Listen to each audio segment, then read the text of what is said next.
مفتی صاحب، صحابہ کرام رضوان اللہ علیہم مجمعین کے بارے میں معتدل اور حق والا رویہ کیا ہونا چاہیے اس پرفتن دور میں ہمارے نوجوانوں کے لیے، اس حوالے سے آپ کیا پیغام دینا چاہیں گے؟ میرا پیغام یہ ہے کہ اگر ہم سائنس اور ٹیکنالوجی اور جدید علوم حاصل کرنا چاہیں تو ہمیں آگے کی طرف دیکھنا ہوتا ہے، لیکن اگر ہم دین کو جاننا چاہتے ہیں تو ہمیں پیچھے کی طرف دیکھنا ہوتا ہے، کیونکہ دین کا جو منبع ہے، جو سورس ہے، وہ ذات پاک مصطفیٰ صلی اللہ علیہ وآلہ وسلم ہے، پہلی جماعت۔ سبحان اللہ۔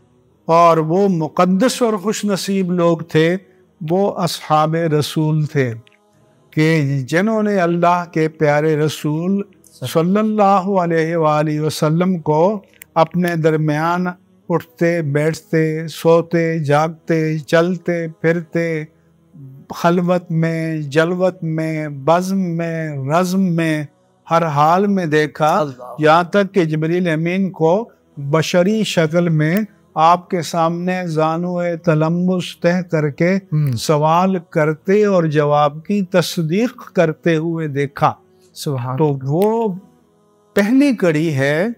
تو اس لیے جو لوگ صحابہ کو ہت کرتے ہیں وہ اصل میں اسلام کی بنیادوں پر ضرب لگاتے ہیں، اللہ اکبر، کیونکہ حضور سے بالواسطہ جنہوں نے دین کو سنا جانا اور سمجھا وہ جماعت صحابہ کرام ہیں، وہ صحابہ بھی ہیں، اور جو اہل بیت اطہار اس دور میں موجود تھے تو ان کو صحابیت کے ساتھ ساتھ اہل بیت رسول ہونے کا شرف بھی حاصل تھا۔ سبحان اللہ۔ تو اس لیے تو ایک مرتبہ مجھے ایک بہت بڑے بیوروکریٹ نے کہا کہ مفتی صاحب حدیث تو کوئی صحیح ہے، کوئی حسن ہے، کوئی ضعیف ہے، کوئی موضوع ہے، تو کیوں نہ ہم قرآن پر جمع ہو جائیں۔ جی۔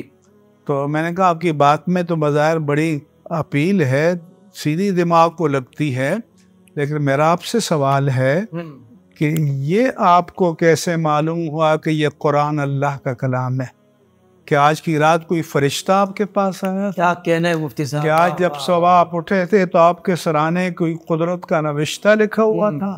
تو پھر میں نے کہا سنو، جن صحابہ کرام نے اللہ کے رسول سے سن کر بتایا کہ یہ قرآن اللہ کا کلام ہے، انہوں نے ہی بتایا کہ حدیث رسول اللہ کا کلام ہے۔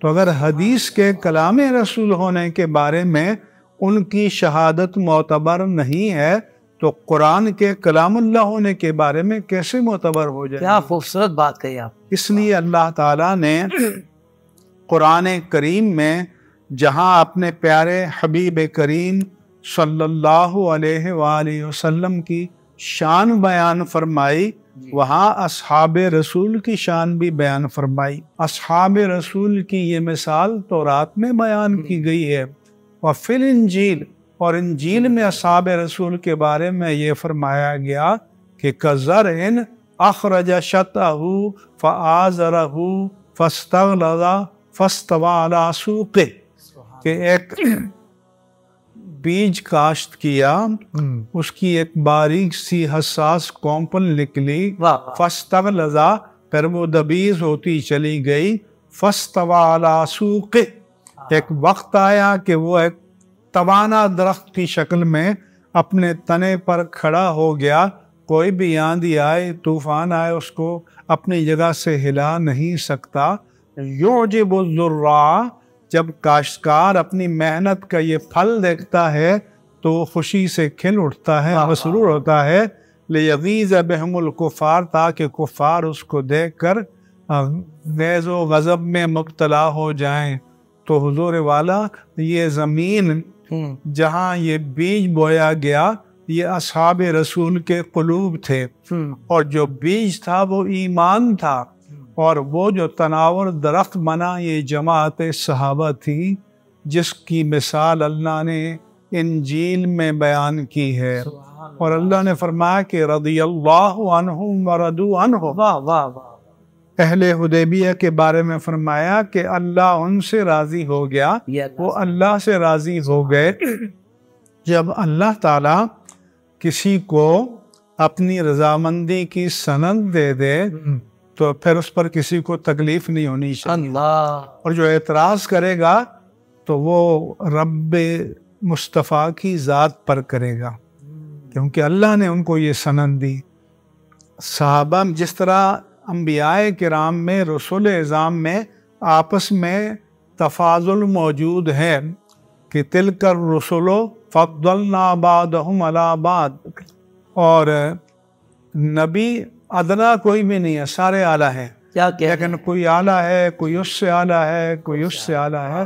اس طرح صحابہ کرام میں بھی درجہ بندی ہے، لیکن قرآن نے فیصلہ کیا کہ لا یستوی منکم من انفق من قبل الفتح وقاتل، کہ جنہوں نے فتح مکہ سے پہلے اپنا مال اللہ کی راہ میں خرچ کیا اور جہاد کیا، تو فرمایا کہ ان کے برابر وہ نہیں ہو سکتے کہ جنہوں نے اس کے بعد فتح مکہ کے بعد اپنا مال خرچ کیا، اور جنہوں نے فتح مکہ کے بعد اللہ کی راہ میں جہاد کیا۔ لیکن فرمایا کہ خبردار، اس فرمان الہی کو سن کر کوئی صحابہ کرام کے بارے میں کسی شک و شبے میں مبتلا نہ ہو۔ کلم وعد اللہ الحسنہ، اللہ نے سب سے جنت کا وعدہ فرمایا۔ اس لیے اصحاب رسول سے عقیدت، اہل بیت اعظام سے عقیدت، یہ ہمارے ایمان کا تقاضا ہے اور ہمارے ایمان کا یہ لازمہ ہے۔ اور جو لوگ صحابہ کو طعن و تشنیع کا ہدف بنائیں تو رسول اللہ صلی اللہ علیہ وآلہ وسلم نے فرمایا اذا رأیتم الذین یسبون اصحابی، جب تم کچھ لوگوں کو دیکھو کہ صحابہ کو برا کہتے ہیں، فقولوا لعنت اللہ علی شرکم، تو تم کہو کہ تمہارے شر پر اللہ کی لعنت ہو۔ اور فرمایا کہ اللہ اللہ فی اصحابی، خبردار میرے اصحاب کے بارے میں اللہ سے ڈرتے رہا کرو۔ فمن احبہم فبحبی احبہم، جو میرے صحابہ سے محبت کرے گا پہلے مجھ سے کرے گا، اور پھر میری نسبت کے احترام میں میرے صحابہ سے بھی کرے گا۔ فمن ابغضہم فقد ابغضنی، جو میرے صحابہ سے بغض رکھے گا وہ پہلے مجھ سے رکھے گا اور پھر صحابہ سے رکھے گا۔ اللہ کہ فمن ابغضہم فقد اذانی، جس نے ان سے بغض رکھا اس نے مجھے اذیت پہنچائی۔ ومن اذانی فقد اذى اللہ، اور جس نے مجھے اذیت پہنچائی اس نے اللہ کو اذیت پہنچائی۔ ومن اذى اللہ فیوشک ان یاخذہ، اور جو اللہ کو اذیت پہنچائے تو وہ وقت دور نہیں کہ اللہ اسے اپنی گرفت میں لے لے گا۔